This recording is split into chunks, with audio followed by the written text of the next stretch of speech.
दोस्तों आजकल climax delay sprays के बारे में काफ़ी चर्चा है। क्लाइमैक्स डिले स्प्रेज क्यों यूज़ किए जाते हैं?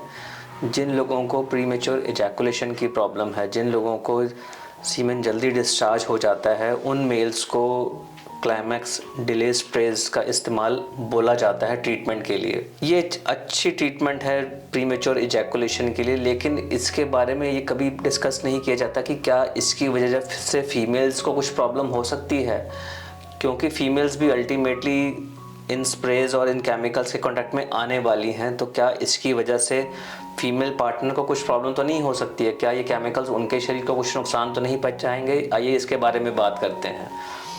तो जो अर्ली इजैकुलेशन है उसकी वजह से कई मेल्स को या कपल्स को सेक्सुअल डिस्ट्रेस होता है, उनका कहीं ना कहीं प्लेजर में कमी आती है। तो एज अ फर्स्ट लाइन उनको मेडिकेशन स्टार्ट की जाती हैं जिससे कि इजैकुलेशन को हम डिले कर सकें और जल्दी क्लाइमैक्स ना हो। जिन लोगों को मेडिकेशन से प्रॉब्लम होती हैं, मेडिकेशन से अच्छा रिज़ल्ट नहीं आता है, उन लोगों में हम लोग क्लाइमैक्स डिले स्प्रेज का इस्तेमाल रिकमेंड करते हैं। बेसिकली जो ये डिलेड इजैकुलेशन जो स्प्रेज हैं जो कि पीनस पे लगाया जाता है, उसके अंदर दो केमिकल्स होते हैं। एक होता है लिग्नोकेन और दूसरा होता है प्राइलोकेन।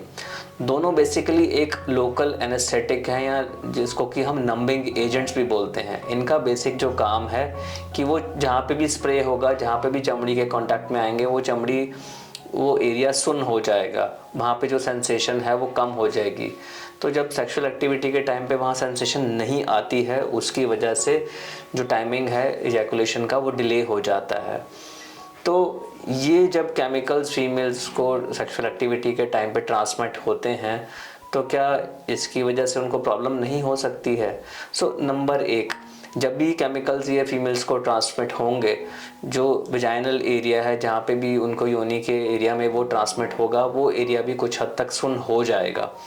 तो जिसकी वजह से उनको भी जो है सेंसेशन नहीं होगी और कहीं ना कहीं उनको भी ऑर्गेज़म हो सकता है कि उनको ना हो या प्लेजर ना हो, एंड उनको सेंसेशन नहीं हो रही है तो उसकी वजह से उनको एंजॉयमेंट ना हो।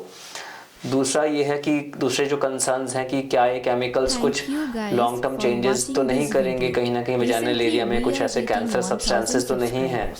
तो ये जो केमिकल्स हैं एब्सोल्युटली सेफ हैं और इसका कोई ये कार्सिनोजेनिक नहीं है, मतलब इनसे कोई कैंसर होने का कोई रिस्क नहीं है।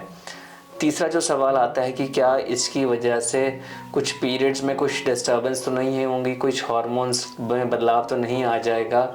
तो इसका जो जवाब है ये भी रीअश्योरिंगली नो है, क्योंकि ये जो केमिकल्स हैं, जो ये लिग्नोकेन और प्राइलोकेन है, इसकी वजह से कुछ ऐसे चेंजेस नहीं आते जिसकी वजह से पीरियड्स में कुछ डिस्टर्बेंस होगी। चौथा जो कंसर्न होता है कि क्या ये जो केमिकल्स हैं, अगर कोई बच्चा पैदा करने का ट्राई कर रहा है, क्या इसकी वजह से कुछ इनफर्टिलिटी तो नहीं होगी, कि क्या इसकी वजह से स्पर्म्स को डैमेज या फिर जो ओवम हैं, जो फीमेल एग्स हैं, कहीं ना कहीं उनको डैमेज तो नहीं होगा? लेकिन ये उसमें भी बिल्कुल सेफ़ हैं और इसकी वजह से फर्टिलिटी में कोई चेंजेस नहीं आएंगे, कोई प्रॉब्लम नहीं आएगी।